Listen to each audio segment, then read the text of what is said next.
Hey, what's going on, guys? It's Bakes here, and thank you for joining me for day number 28 of my 31 Days of Horror. We're almost at the very end, guys. Just three more reviews to go after this one. Today's movie is one that I had seen once before, and I'm not going to lie, I was never really rushing around to rewatching this one again because, yeah, I wasn't a very big fan of this one at all the first time I seen it, but nevertheless, here we are. So today's movie is from 2004, and it is titled Vampires Out for Blood. I think it also just goes by the name Out for Blood, but I'm sure it won't be too hard to find if you're looking to check out this movie. Like I said, seen it once before, wasn't massive on it, but yeah, got to give it a rewatch today for today's review. So, getting into the plot for this one, in this movie, we have Kevin Dillon, who is a star of one of my all-time favorite horror movies, the Blob remake. I love him in that. In this movie, we also have Lance Hendrickson because he's in pretty much every horror movie. But yeah, in this film, Kevin Dillon's character is our lead. He's this detective slash cop who, from the start of the movie, his life is just not going too good. He's just broken up with his wife, and he's still in love with her, but it's also just hard to block her out because, well, he's not really doing much work to block her out. He's essentially stalking her majority of this movie, but you know, she's a famous writer, so she's popping up on TV and magazines all the time as well. So yeah, that's pretty rough for him. He's getting on the booze, the drinks, drugs, all that. So his life is pretty much in shambles, and yeah, it's affecting his work. Lance Hendrickson is his supervisor or chief, I guess, of police, whatever you want to look at, his boss, and he's pretty much giving him a warning. You know, you need to fucking clean up your act. This is going to be your last warning. You know, you need to get in fucking line, get over her, get off the booze, drugs, you know, clean up.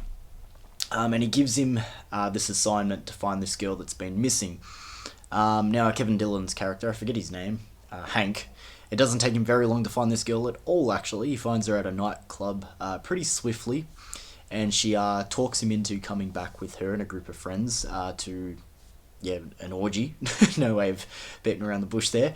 And it turns out that her and these people that she's with, and everyone in the orgy pretty much, besides a few victims, are vampires. And he's attacked there. There's this head vampire who's sort of like running this cult and whatever, and Hank's bitten.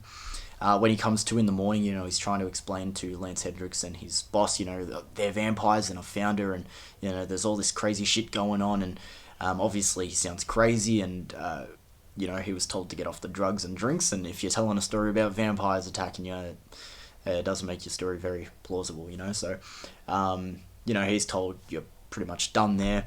His wife hears about it, and his wife, as I said, she's a writer, and she actually knows from her writing a fair bit about vampires and the whole lore and everything, so they team up together to try and find this head vampire to take him out. So one, the cult's over, and two, I'm not sure if I mentioned, during this orgy he got bitten, so kill the head vampire to stop him from turning. And that's pretty much the plot that we have here for this movie. Yeah, so going into this review, I think I said it a couple of reviews ago when I was reviewing Troll 2, this movie had the potential to be the lowest rated movie of my 31 days this year. But with that being said, maybe it's because I went into this one with my expectations being so low.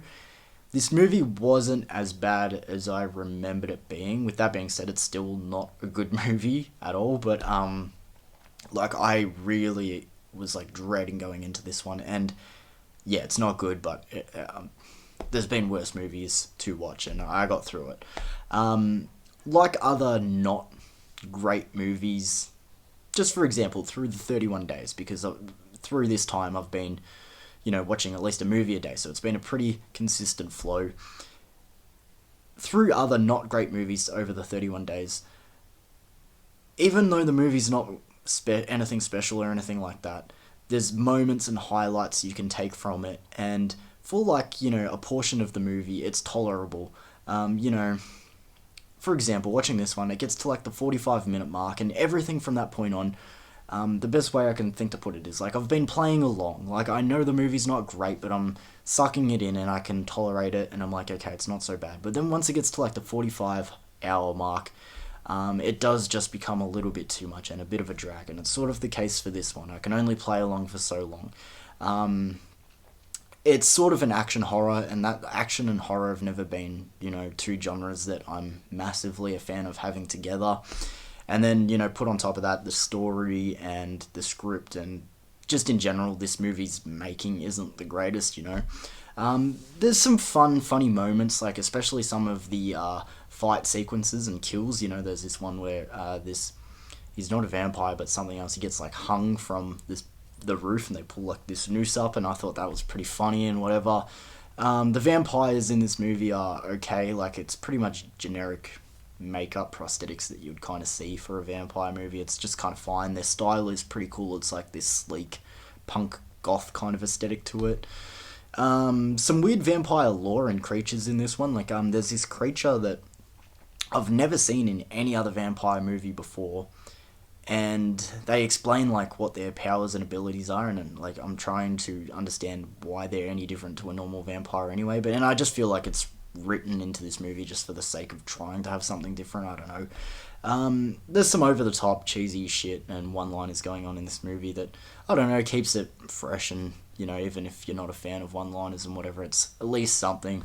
Like, I'm just really pulling at straws here. Like I said, it wasn't as bad as what I remembered it being, but at the same time, like I was struggling to find words for before, when it comes to a movie like this, a lot of the runtime is just trying to, for lack of a better term, just play along. You're just like, okay, I know what I've got myself into, try and make the most of it.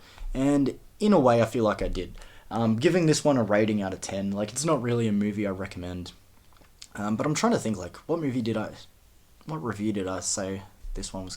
In Troll.II. Is this movie worse than Troll.II? I don't really think so. It's probably on par. So, what did I give Troll.II? A 3. I think it's fair. Yeah, 3 out of 10 for Vampires Out for Blood. Like, I was really expecting this one to be like a 1.5, 2 at best, but a 3. Like, I was surprised I didn't hate this one as much as I sort of anticipated, but still not a great movie. So, Vampires Out for Blood from the year 2004 for day number 28. Again, thank you guys for all the support, comments, likes, subscribes through the 31 days. We've got 3 more days to go. Tomorrow is going to be a first time watch. I'm really looking forward to that.